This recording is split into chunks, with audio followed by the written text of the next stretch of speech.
दोस्तों आज का जो वीडियो है इसमें हम विलियम ब्लेक के जो पोएम्स हैं songs of innocence and songs of experience इनके बारे में हम डिटेल में बात करेंगे। तीनों जो पोएम्स हैं मैं तीनों पोएम्स डिस्कस करूंगी सॉन्ग्स ऑफ इनोसेंस में, और बाकी जो 3 पोएम है सॉन्ग्स ऑफ एक्सपीरियंस में वो सारी पोएम्स में डिस्कस करूंगी, सारी लाइन बाय लाइन यहाँ पे। एज़ यूजुअल सारे जो इसके नोट्स हैं वो मैंने डिस्क्रिप्शन में ऐड किए हुए हैं। ये वीडियो थोड़ा लंबा ज़रूर है, लेकिन अगर आप ये पूरा वीडियो देख लेंगे तो आपको जो पूरा अच्छे से समझ में आ जाएगा, फिर इसके बाद आपको कहीं और से कुछ देखने की ज़रूरत नहीं पड़ेगी। तो जो सॉन्ग्स ऑफ इनोसेंस है ये पब्लिश हुआ था 1789 में, और जो सॉन्ग्स ऑफ एक्सपीरियंस है ये पब्लिश हुआ था 1794 में, यानी 5 साल का ऑलमोस्ट इसमें गैप रहा। ये जो सॉन्ग्स हैं ये अभी तो हमें बहुत ऐसा लगता है कि वाह क्या बहुत अच्छे सॉन्ग, लाइक ये जो पोएम्स है बहुत ही इम्पैक्टफुल पोएम्स है, लेकिन उस वक्त जब ये पब्लिश हुई थी तो इन्हें किसी ने इतना ज़्यादा बोलते हैं भाव नहीं दिया, इनको कुछ उतना नाम नहीं मिला जितना कि उनको मिलना चाहिए था। इसके पीछे रीज़न क्या है?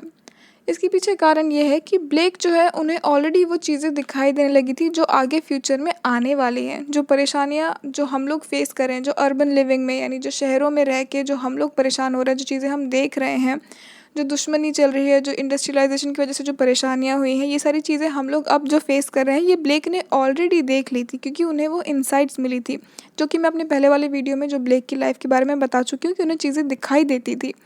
इसकी वजह से जो है वो ऑलरेडी आगे की चीज़ें लिखा करते थे जो अभी तक हुई नहीं है, लेकिन क्योंकि जो उस वक्त के लोग थे उन्हें तो ये सब चीज़ें नहीं पता थी, इसीलिए वो अपने आप को कभी उन पोएम से रिलेट नहीं कर पाए, और इसीलिए उस वक्त उनकी जो पोएम्स हैं वो फेमस नहीं हुई। लेकिन अब जो है जो असली सच्चाइयाँ हैं जो हम अब समझ सकते हैं, इसीलिए हम इनकी पोएम्स को अब अच्छे से अप्रिशिएट कर पाएंगे।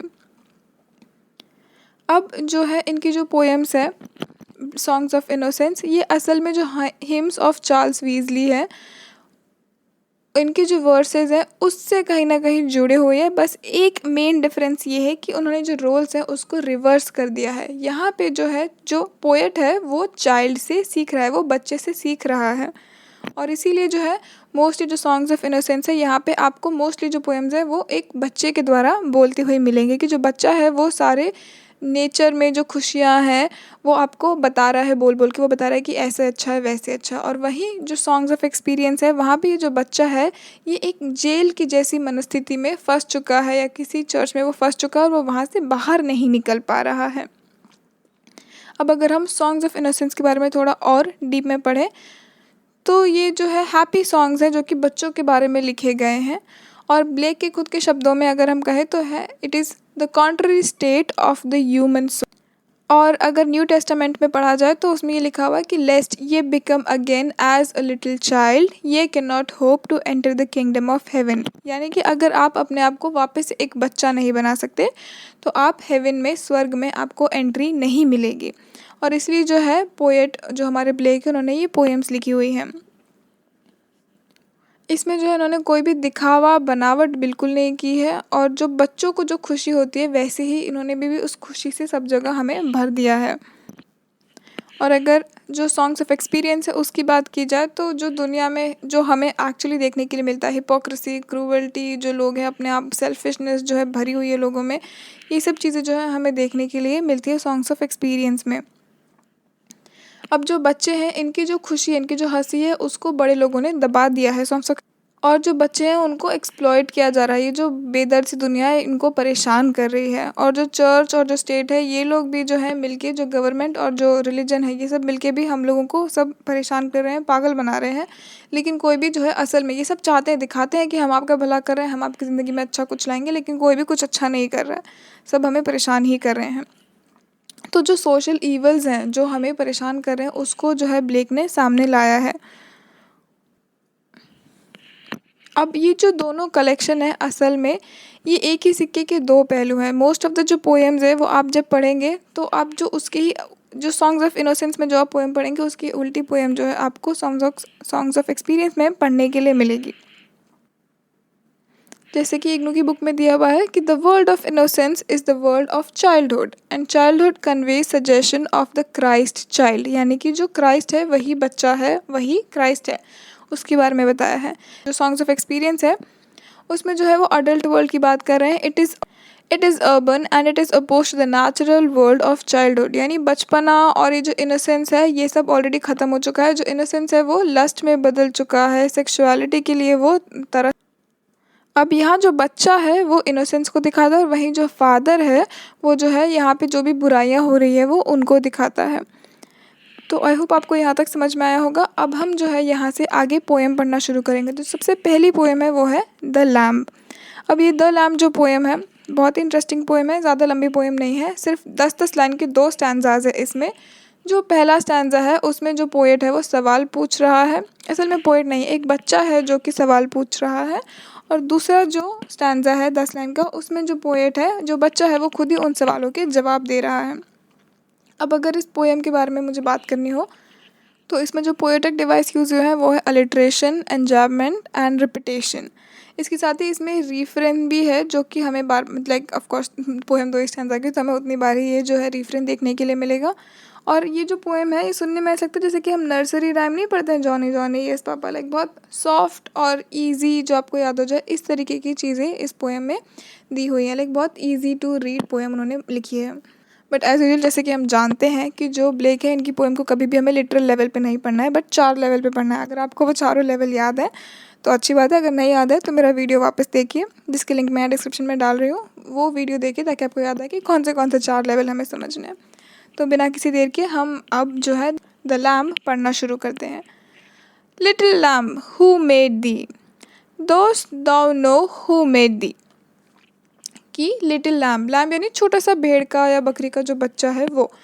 तो लिटिल लैम्ब तुम्हें किसने बनाया है? Thou know who made thee, क्या तुम जानते हो कि तुम्हें किसने बनाया है? Give the life and beat the feed by the stream and over the mead. कौन है वो जिसने तुम्हें ज़िंदगी दी है और तुम्हें खाना दिया? बीट द फीड मतलब खाना दिया। कहाँ पे दिया? बाय द स्ट्रीम, नदी के पास, and over the mead, mead मतलब मेडो जहाँ पे घास वगैरह होती है, मैदान जो है वो। Gave the clothing of delight, softest clothing woolly bright. और किसने तुम्हें जो है ये इतने अच्छे अच्छे कपड़े दिए? कपड़े बहुत अच्छे हैं क्योंकि जो भेड़ के ऊपर जो वूल होता है जो सॉफ्ट, बहुत ही सॉफ्ट है, तुम्हें वो वूल दिया है। Gave thee such tender voice making all the vales rejoice. किसने तुम्हें इतनी अच्छी टेंडर जो है नाजुक जिसे हम बोलते हैं ऐसी आवाज़ तुम्हें दी है जो कि बहुत ही खुशियों से भरी हुई है। लिटिल लैम्ब हु मेड दी, दोस्त दो no who made the. Again कि लिटिल लैम्ब तुम्हें किसने बनाया है? क्या तुम जानते हो कि तुम्हें किसने बनाया है? Little lamb I tell thee, little lamb I tell thee. अब जो है लिटिल लैम्ब वो खुद ही कह रहा है कि मैं तुम्हें बताता हूँ कि क्या हुआ है। He is called by thy name for he himself calls a lamb. तो उसका जो नाम है वो क्या है? वो खुद को लैम्ब बुलाता है, यानी वो भी खुद को एक बकरी का बच्चा या भेड़ का बच्चा बुलाता है। He is meek and he is mild, he becomes a little child. वो जो है वो बहुत ही मीक और माइल्ड है, यानी कि बहुत ही सौम्य और अच्छा है, जो मासूम सौम्य जिसे हम कहते हैं बहुत ही नाजुक वैसा है। He became a little child यानी वो खुद भी एक छोटा बच्चा बन गया। यहाँ किसकी बात हो रही है? जीसस क्राइस्ट की बात हो रही है, क्योंकि हम जानते हैं कि उन्होंने भी ह्यूमन फॉर्म में, उस इंसान के अवतार में उन्होंने जन्म लिया था, तो वो भी एक बच्चा बन के ही बाहर आए थे। तो वो कह रहे हैं कि he became a little child. और इसकी पहले वाली जो लाइन भी है जहाँ पे for he calls himself a lamb, यहाँ पे जो लैम्ब का एल है वो कैपिटल है, यानी कि वो भगवान की बात कर रहे हैं, क्योंकि जो जीसस क्राइस्ट है उन्हें भी लैम्ब की तरह बताया जाता है, उन्हें भी लैम्ब कहा जाता है, क्योंकि वो भी उतने ही मासूम, पवित्र और अच्छे हैं। I a child and thou a lamb, we are called by his name. मैं जो कि मैं बच्चा हूँ और तुम जो कि एक भेड़ के बच्चे हो, लैम्ब हो, हम दोनों ही जो है इसी नाम से बुलाए जाते हैं। लिटिल लैम्ब गॉड ब्लेस दी, लिटिल लैम्ब गॉड ब्लेस दी, यानी कि लिटिल लैम्ब तुम जो छोटे छोटे से भेड़ के बच्चे हो, तुम्हें भगवान खुश रखे, आशीर्वाद दे। गॉड गॉड ब्लेस यू जो हम बोलते हैं उस तरीके से बोल के जो पोएम ख़त्म कर रहे हैं। तो अब जो ऊपर के लेवल पे तो आपको समझ में आया कि पोएम बहुत ही इजी लैंग्वेज में लिखी हुई है, और जो है बच्चा वो खुद ही सवाल करता है और फिर वो बच्चा खुद ही जवाब देता है और बताता है कि हमें ये सब चीज़ों जो है हमें किसने दी, किसने बनाया है। लेकिन अब अगर आप इसको डीपर लेवल पे समझने की कोशिश करेंगे तो हमें सिम्बॉलिकल जो लेवल है, सेकंड लेवल, उसमें हमें समझ में आएगा कि जो बच्चा है वो है नेचर और क्राइस्ट को डिपिक्ट करता है, और वहीं वो बच्चा जो है वो सब हमें बता रहा है नेचर के बारे में। और अब जो मीक लैम्ब या जो चाइल्ड है या जो क्राइस्ट है, ये तीनों एक ही हैं, और ये किसको डिपिक्ट करते हैं? The mystery of creation related to existence, कि हम जो बने, हम कैसे बने, हमें क्यों बनाया गया है, ये सारी चीज़ें जो है, ये सब चीज़ें जो लैम्ब है या चाइल्ड है, जो क्राइस्ट है, वो सब यही चीज़ बता रहे हैं। जो इनोसेंट चाइल्ड है वो ये सारे सवाल पूछ रहा है, और जो क्रिएटर जो कि अपने आप को चाइल्ड या बच्चा कह रहा है या क्राइस्ट कह रहा है, वो भी इन्हीं सब सवालों के जवाब दे रहा है। अब अगर आप इसको तीसरे लेवल पे समझने की कोशिश करें तो वो ये भी है कि जो है वो बच्चा पूछता है कि हमें ये सब चीज़ें किसने दी, कौन कौन सी चीज़ें, हमें खाना, पानी, अच्छे कपड़े, अच्छी आवाज़, मतलब हमें हर चीज़ जो है वो भगवान ने ही दी है, जीसस क्राइस्ट ने दी है। तो वो कह रहे हैं कि ये सब चीज़ें हमें किसने दी है, ये सब हमें भगवान ने दी है। तो ब्लेक हमें कहीं ना कहीं याद दिलाने की कोशिश कर रहे हैं कि ये सब हमें भगवान से मिला हुआ है, जीसस क्राइस्ट से मिला हुआ है। तो हमें किसी भी चीज़ पे घमंड नहीं करना चाहिए, जो भी हमें मिला है उसी की देन है, तो जो भी कुछ है सब उसी का है। इसको उन्होंने अच्छे वर्ड्स में बताया है, जैसे कि जो वर्ड्स उन्होंने यूज़ किए यहाँ पे, डिलाइट, ब्राइट, रिजॉइस, सब अच्छे अच्छे वर्ड्स उन्होंने यूज़ किए हैं जो कि जेंटल है नेचर में। जैसे कि सॉफ्टेस्ट, वूली, टेंडर, जो वर्ड्स भी हैं वो सब आपको अच्छे सुनने में खुशी होगी, अच्छा लगेगा। और जो चाइल्ड है और जो लैम्ब है, ये दोनों जो है पैरेलल सेम क्वालिटीज़ जो है ये सब शेयर करें। जो भी हमने वर्ड्स भी यहाँ पढ़े, ये सारे उन दोनों पे ही लग सकते, दोनों पे लागू होते हैं। फिर जो दूसरा स्टैंज़ा है, यहाँ पे जो है सारे क्वेश्चंस के आंसर दिए हुए हैं। क्राइस्ट या लैम्ब या वो बच्चा जो खुद है, वो खुद ही वो सारे सवालों के जवाब दे रहा है और कह रहा है कि मैं ही वो बच्चा हूँ, मैं ही वो लैम्ब हूँ, और मैं ही वो चाइल्ड हूँ जो कि तुम्हें ये सारी चीज़ें ला ला के दे रहा है, जो तुम्हारी मदद कर रहा है। यहाँ पे जो पूरी पोएम है, इसमें बहुत ही सिंपल सा डिक्शन यूज़ किया हुआ है, और जो रिदम है वो भी बहुत अच्छी यूज़ की है, जो बच्चों को समझ में इस तरीके की रिदम यूज़ की है, बहुत ही सिंपल इसका फ्लो है। और जो स्टैंजाज है वो ब्यूटी, जेंटलनेस और टेंडरनेस को दिखाते हैं ऑफ इनोसेंट लैम्ब। और वहीं जो सेकंड स्टैंजा है वो क्रिएटर की जो क्वालिटीज़ है, जो हमें बनाने वाला है, उसकी क्वालिटी को बता रहे हैं। इसके साथ ही हमारी जो पोएम ख़त्म हो जाती है। हम आगे बढ़ते हैं सेकंड सॉन्ग पे, जो कि है द चिमनी स्वीपर। बहुत इंटरेस्टिंग पोएम है, बहुत अच्छी है। आपको दुख भी होगा पढ़ के, लेकिन ऑब्वियसली अब ये सारी फीलिंग्स तो हम इंसान हैं, तो हमें ये सब फील हो गए। तो अब आगे बढ़ना शुरू करते हैं। तो यही सॉन्ग ऑफ इनोसेंस में जो दूसरी पोएम है द चिमनी स्वीपर, अब इसे हम पहले लेवल पे पढ़ना शुरू करेंगे। जैसे कि ब्लेक्स की पोएम है हमें फर्स्ट लेवल में पढ़ना होता है, जो कि है सिर्फ जो लिटरल लेवल पे है वो। When my mother died, I was very young, and my father sold me while yet my tongue. यानी जब मेरी माँ की मौत हुई तब मैं बहुत ही यंग था, बहुत ही छोटा था, और मेरे पिताजी ने मुझे बेच दिया जब मैं सिर्फ, मेरी जो ज़बान है वो क्या करती थी, could scarcely cry, weep weep weep। और तब मेरी ज़बान जो है वो सिर्फ मुश्किल से, स्कैर्सली मतलब मुश्किल से कैसे तो भी करके वो सिर्फ रो ही पाती थी। So your chimneys I SVEEP and in suit I sleep. और इसीलिए, क्योंकि मेरे पिताजी ने जब मैं उतना छोटा था तभी मुझे बेच दिया था, तो अब मैं क्या करता हूँ, इसीलिए मैं तुम्हारी जो चिमनी है, जो कि जिससे धुआं निकलता है घरों का, या उस वक्त में जो वो लोग आग लगाया करते थे, राइट, आग जलाया करते थे घरों में, तो जो धुआं निकलता है चिमनी से, वो धुआं निकलता है, तो उसको कौन साफ़ करेगा, क्योंकि वहाँ बड़े लोग तो घुस नहीं सकते ना, क्योंकि वो चिमनी बहुत छोटा सा छेद होता है, तो इसलिए वो बच्चों से ये काम कराया करते थे। तो कहता है कि इसीलिए, क्योंकि मेरे पापा ने मुझे बेच दिया और मेरी माँ तो मर चुकी थी, इसीलिए जो है मैं तुम्हारी चिमनीज को स्वीप करता हूँ, यानी चिमनी को साफ़ करता हूँ, और सूट यानी जो काला धुआं होता है, जो कि हमारी सेहत के लिए भी बहुत ज़्यादा हानिकारक है, नुकसानदेह है, उस धुएं में मैं सोता हूँ। नेक्स्ट स्टैंजा पे आते हैं। There is little Tom Dacre who cried when his head. अब वो किसकी बात कर रहा है, अपने एक दोस्त की बात कर रहा है, टॉम की, जो कि रो रहा था। क्यों?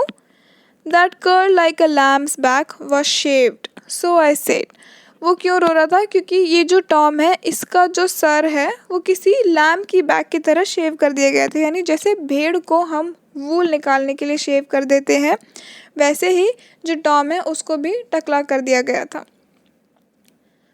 मैंने उसको क्या कहा, hush Tom, never mind it, for when your head's bare you know that the soot can not spoil your white hair.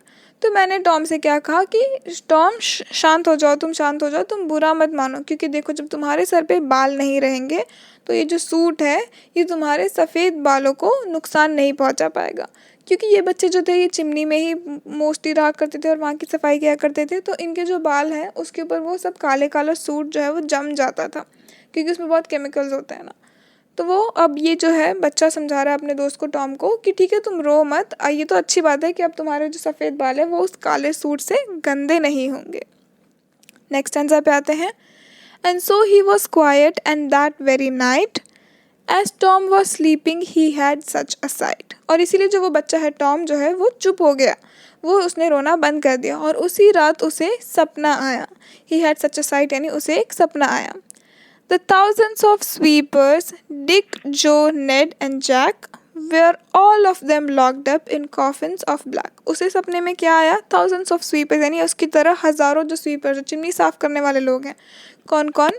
Dick, जो, नेड और जैक, ये जो लोग हैं ये लोग सब उसे सपने में दिखाई दिए कि ये जो सब है एक कॉफिन में, सब अपने अपने कॉफिन्स यानी जिसमें मरे हुए लोगों को दफनाया जाता है, ताबूत जिसे हम कहते हैं हिंदी में, उसमें ये सारे जो उसके दोस्त हैं ये सब उस काले ताबूत में दफन है। अब नेक्स्ट स्टैंजा पे आते हैं। And by came an angel who had a bright key. और तभी जो है वहाँ पे एक एंजल आई और उसके हाथ में एक बहुत ही चमकती हुई चाबी थी। And he open the coffins and set them all free. और वो एंजल ने क्या किया कि ये जो कॉफिन्स है जो ताबूत है उन्हें खोल दिया और इन सभी लोगों को फ्री कर दिया, आज़ाद कर दिया। जो ये सारे इसके दोस्त थे जो स्वीपर थे इन सबको आज़ाद कर दिया। Then down a green plain leaping laughing they run. अब जब उनको आज़ाद कर दिया है तो वो हरियाली में जो है, जहाँ ग्रीन प्लेन यानी जो हरियाली, वहाँ पे ये सब जो लोग हैं ये कूद रहे हैं, हंस रहे हैं और दौड़ रहे हैं। And wash in a river and shine in the sun. और वो जो लोग हैं उन्हें नदी भी मिल गई है तो वो वहाँ नदी में नहा रहे हैं और सूरज के साथ चमक रहे हैं। वो लोग जो हैं अब बहुत खुश हैं। ऑब्वियसली ये लोग सब मर चुके हैं, लेकिन उसे सब सपने में दिख रहा है कि जो एंजल है उसने आके इन सबको आज़ाद कर दिया है। The naked and white all their bags left behind and he open the coffins and set them all free. और जो भी लोग नेकेड एंड वाइट यानी क्योंकि ये लोग सफ़ेद हैं और उन्होंने कपड़े नहीं पहने हुए, इन सब लोगों ने अपने जो बैग्स हैं, जो भी उनका सामान था वो पीछे छोड़ दिया है। उन्होंने अपने अपने कॉफिन्स जो है वो खोल दिए हैं और अब सब जो है बाहर फ्री घूम रहे हैं। And then down a green plain, leaping, laughing, they run and wash in a river and shine in the sun. और ये लोग जो है यहाँ से वहाँ दौड़ रहे हैं, अगेन वही रिवर में नहा रहे हैं और सूरज में चमक रहे हैं। The naked and white, all their bags left behind, they rise upon clouds and sport in the wind. अब वो वापस इन्हीं लोगों की बात कर रहा है कि ये जो लोग हैं जिन्होंने अपना सारा सामान पीछे छोड़ दिया है, ये जो है आसमानों में ऊपर ऊपर हवा के साथ जा रहे हैं, ऊपर दौड़ते हुए हवा के साथ जा रहे हैं। ये सारी उस बच्चे की इमेजिनेशन है, राइट। हम इंसानों के पास तो इतना वक्त भी नहीं है, इंसान एज इन लाइक हम अडल्ट के पास तो इतना वक्त भी नहीं कि हम ये सब सोच सके। तो अब ऑब्वियसली ये बच्चा जो है वो इमेजिन कर रहा है कि वो लोग फिर आसमान में बैठे और ऊपर ऊपर तक उड़ते गए। And the angel told Tom if he would be a good boy, he would have God for his father and never want joy. अब जब ये उड़ते उड़ते आसमान में बादलों में बैठ के हवा के साथ ऊपर आसमान तक पहुंच गया तो वहाँ पे उसे एंजल मिला और उस एंजल ने टॉम को क्या बोला कि अगर तुम एक गुड बॉय बनोगे, अगर तुम एक अच्छे बच्चे बनोगे तो भगवान जो है वो तुम्हारे फादर बन जाएंगे, जो भगवान है वो तुम्हारे फादर बन जाएंगे और तुम्हें फिर कभी किसी चीज़ की कमी नहीं होगी। यू नेवर वांट जॉय, यानी इसका मतलब ये नहीं है कि तुम्हें खुशी नहीं चाहिए होगी, बट इसका मतलब ये है कि वो भगवान जब तुम्हारे पिता बन जाएंगे तो तुम इन सब चीज़ों से इतना ऊपर उठ जाओगे कि खुशी भी तुम उससे भी ज़्यादा ऊपर उठ जाओगे कि तुम्हें कभी किसी और चीज़ की ज़रूरत रहेगी ही नहीं। तो इतनी खुशी तुम्हें भगवान दे देंगे, इतना प्यार तुम्हें भगवान देंगे। लास्ट स्टैंजा पे आते हैं। And so Tom awoke and we rose in the dark. और तभी क्या हुआ, इसीलिए जो टॉम है वो उठ गया और काफ़ी अंधेरा था वहाँ पे, तो ये लोग भी सब जग गए। And got with our bags and our brushes to work. और फिर वो क्या किया, टॉम उठा और अपने जो बैग से हैं ब्रशेस वगैरह निकाले और काम करने लग गया। दो the morning was cold, Tom was happy and warm. अभी ऐसा है कि जो सुबह थी वो काफ़ी ठंडी थी क्योंकि ब्रिटेन में तो ऑब्वियसली बहुत ठंड पड़ती है, लेकिन टॉम जो है वो खुश था और वो गर्म था। So if all do their duty they need not fair harm. क्यों टॉम क्यों खुश था, क्योंकि उसे ये लगता है कि अगर वो अपना काम अच्छे से करेगा, अपनी ड्यूटी निभाएगा, तो उसे किसी भी नुकसान से या किसी भी नुकसान से डरने की ज़रूरत उसे नहीं पड़ेगी। तो पोएम आपको समझ में आई कि जो छोटे बच्चे थे उन्हें उस बच्चे को बेच दिया गया था, उसे वो अच्छा नहीं लगता था जब उसके बाल शेव कर दिए, लेकिन जो है उसने क्या किया, रात को एक सपना देखा। सपने में उसने देखा कि अब जो सब लोग हैं, एंजल ने उन्हें फ्री कर दिया, जो उसके दोस्त हैं जो मर चुके हैं उन सबको भी फ्री कर दिया। और जब एंजल ने उससे कहा कि अगर तुम अच्छे बच्चे बनोगे, तुम बात मानोगे, तो भगवान तुम्हारे पिता बन जाएंगे। और ये बात सुन के वो बच्चा इतना खुश हो गया कि उसको अब जो है ठंडी वंडी भी नहीं लग रही है, उसे कोई दुख नहीं हो रहा है, उसे खुशी हो रही है कि हाँ मैं अपना काम अच्छे से करूँगा तो मेरे साथ कुछ बुरा नहीं होगा। इसके साथ ही जो है पोएम ख़त्म हो जाती है। तो ऑब्वियसली जो लिटरल लेवल पे हमें पोएम समझ में आ गई है, जो मॉरल लेवल पे है वो हमें समझ में आ रहा है कि इसमें क्या अच्छा और क्या बुरा है। और अगर मैं एलेगोरिकल लेवल पे बात करूँ तो आपको वहाँ पे भी समझ में आ रहा है कि असल में जो इस दुनिया की बुराइयां हैं, वो बच्चा जो है अपने इनोसेंस से उन सबको वो गायब कर रहा है एक तरीके से, क्योंकि उसे बुराइयां नहीं दिख रही है, वो सिर्फ अच्छा देख रहा है, अच्छा महसूस कर रहा है, और इसीलिए उस अच्छा फील हो रहा है। अब आप सोच रहे होंगे कि ये इतनी डार्क जो पोएम है ये सॉन्ग्स ऑफ इनोसेंस में क्यों है, इसे तो सॉन्ग्स ऑफ एक्सपीरियंस में होना चाहिए। लेकिन असल में ऐसा है कि थ्रू आउट द पोएम जब आप पढ़ेंगे तो आपको पोएम पढ़ने में अच्छी फीलिंग आएगी, आपको खुशी महसूस होगी कि हाँ जो सारे बच्चे हैं उनको फ्री कर दिया गया है, वो अब सब यहाँ से वहाँ खेल रहे हैं, दौड़ रहे हैं, भाग रहे हैं, नदी में नहा रहे हैं, सूरज में चमक रहे हैं, उन्हें अभी कोई दुख नहीं है। और जो पोएम भी है जहाँ वो ख़त्म हो रही है, वहाँ पे भी कहाँ ख़त्म हो रही है कि जो टॉम है वो खुश है, भले ही जो उसकी खुशी है वो सही है या गलत है, या मे बी बाद में उसे सब सच्चाई समझ में आएगी कि दुनिया कैसी है, लेकिन एटलीस्ट उस वक्त वो खुश है। इसलिए ये जो पोएम है ये सॉन्ग्स ऑफ इनोसेंस में डाली गई है। और फाइनली जो है हम एनागॉजिकल मीनिंग की बात करते हैं, तो वो पढ़ने से पहले हमें समझना पड़ेगा कि ब्लेक ने ये पोएम क्यों लिखी है।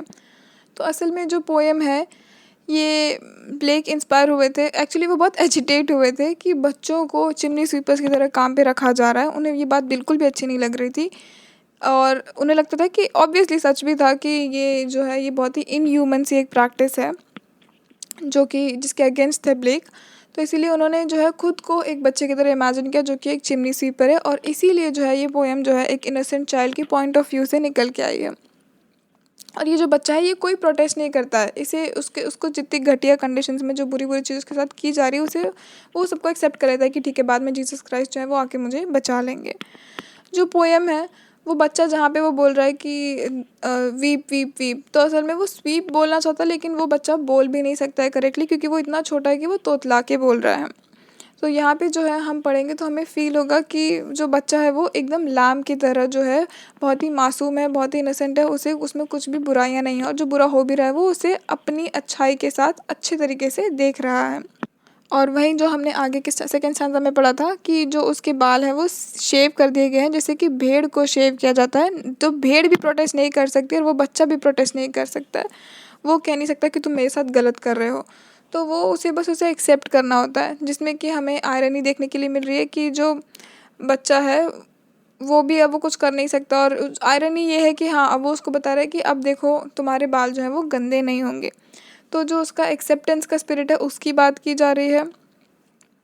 और आगे जो है जो बच्चे जो मर जाते हैं उनकी बॉडी को कॉफिन की तरह उन्होंने वहाँ पे दिखाया है, और एंजल कैसे उन सबको फ्री कर देता है कि फाइनली अगर तुम अच्छी बात सबकी मानोगे तो तुम भगवान जो है जो वो तुम्हारे पिताजी बन जाएंगे, वो तुम्हारा ध्यान रखेंगे और तुम्हारे साथ कुछ भी बुरा नहीं होगा।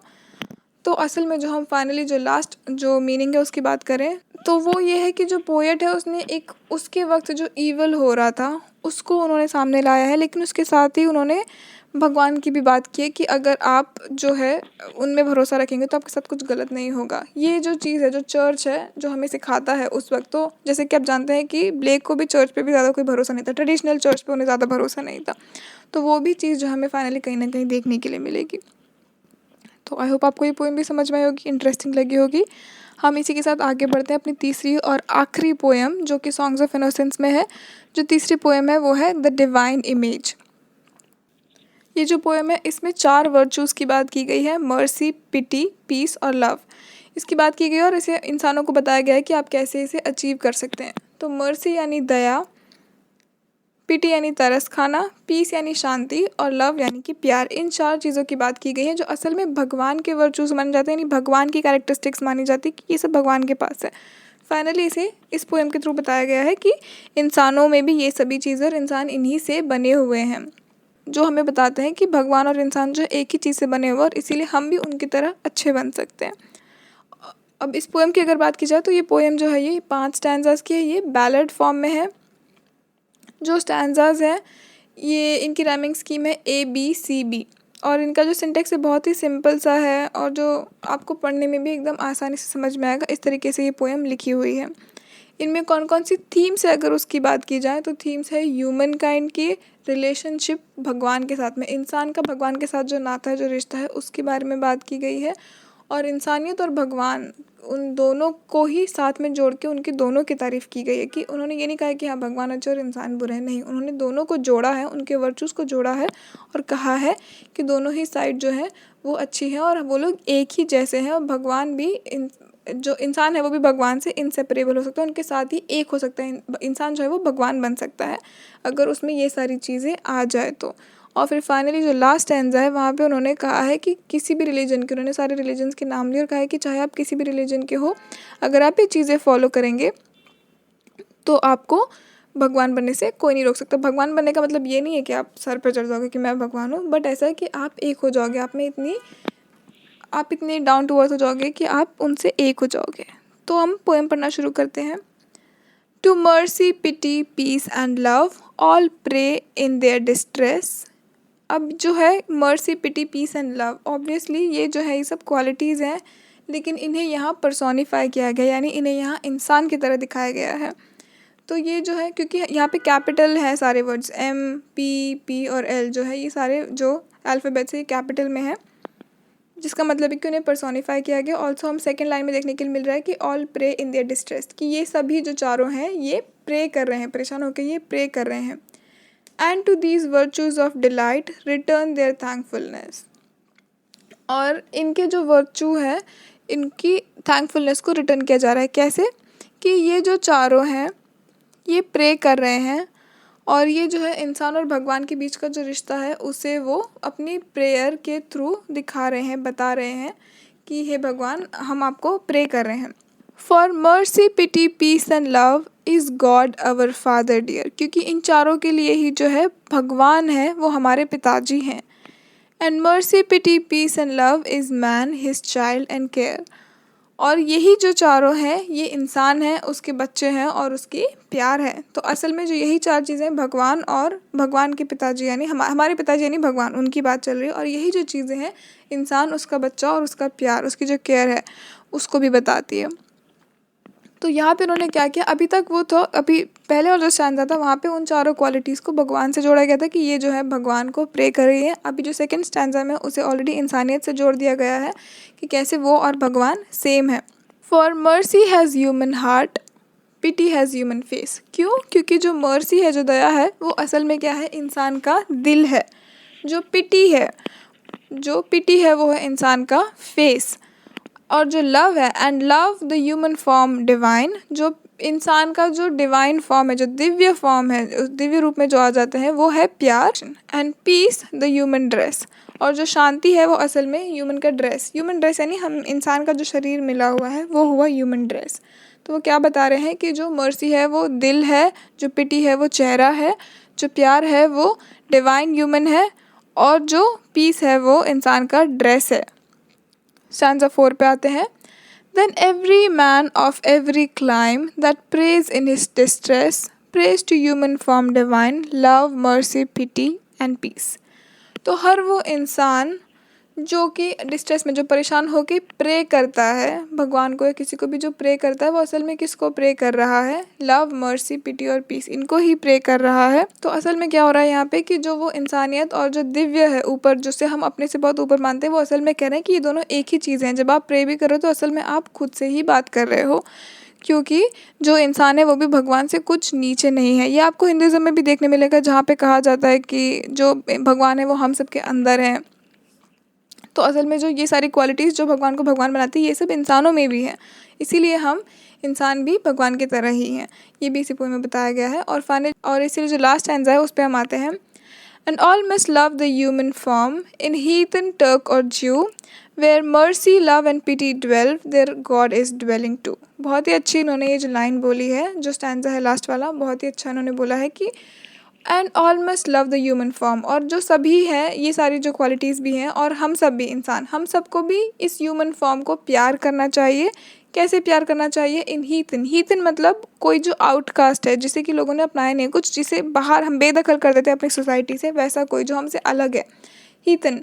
टर्क हो या ज्यू हो, यानी टर्किश हो या जूइश हो, क्योंकि ये जो अलग अलग रिलीजन को हम फॉलो करते हैं, अलग अलग रेस एथनिसिटी से हम आते हैं, तो बोल रहे हैं कि चाहे वो बेदखल किया हुआ हीथन हो या टर्क हो, जू हो, कोई भी हो, where mercy love and pity dwell there God is dwelling too, यानी जहाँ पे मर्सी लव पिटी जो है, जहाँ पे भी ये चीज़ें होंगी वहाँ पे भगवान भी होंगे, और जहाँ भगवान होंगे हमें और तो कुछ चाहिए नहीं ना, भगवान वहाँ पे है। तो बस इसी के साथ जो है पोएम यहाँ पे ख़त्म हो जाती है। आई होप आपको सॉन्ग्स ऑफ इनोसेंस अच्छे से समझ में आया होगा। ये 3 जो पोएम्स हैं ये हमारे सिलेबस में हैं। एज़ यूजुअल जो है सारी जो इम्पोर्टेंट लिंक्स हैं वो मैंने यहाँ डिस्क्रिप्शन में शेयर की हुई है।